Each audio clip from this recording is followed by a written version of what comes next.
আসসালামু আলাইকুম। বাংলাদেশের 64 জেলার ভাই বোনেরা, আমি মোখলেসুর রহমান, দুর্গাপুরের সন্তান। আমি কথা দিতেছি আপনাদের, যদি আমি বাংলাদেশের প্রধানমন্ত্রী হতে পারি 5 বছরের জন্য, 1 বছরের ভিতরে এই বাংলাদেশের মানুষকে আমি ভালো কিছু করে দেখাবো।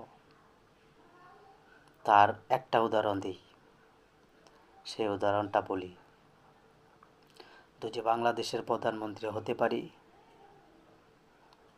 বাংলাদেশের 64টা জেলা, 64টা জেলার মধ্যে যতগুলো থানা আছে প্রত্যেকটা থানার আশেপাশে একটা করে সরকারি গার্মেন্টস করে দিব। আর সেই গার্মেন্টসে আমার দেশের মানুষ চাকরি করবে। এটা হলো একটা উদাহরণ। এই বাংলাদেশের মাটিতে কত কত রাজনীতিবিদ দল আছে। কোনো রাজনীতিবিদ দল ক্ষমতায় আসার পরে দেশের সাধারণ মানুষ কি ভালো আছিল না।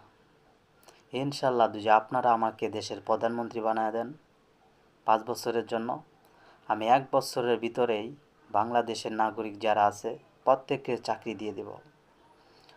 আর যারা প্রবাসে আছে তাদেরকে প্রবাস থেকে বাংলাদেশের মাটিতে নিয়ে আসব। বাংলাদেশের মাটিতে তাদেরকেও চাকরি দেব।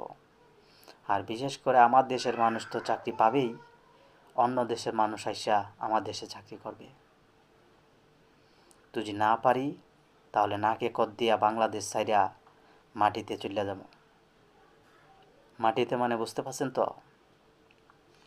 কবরে চলে যাব। যদি দেশের মানুষকে শান্তি না দিতে পারি তাহলে আপনারা আমাকে মাইরে ফেলায়েন, কোনো আপত্তি নাই। 5 বছরের জন্য ক্ষমতায় আসলে এই বাংলাদেশের মানুষকে শান্তি ফিরিয়ে দেখায় দেবো ইনশাল্লাহ। বাংলাদেশ আমার দেশ, সবার আগে বাংলাদেশ।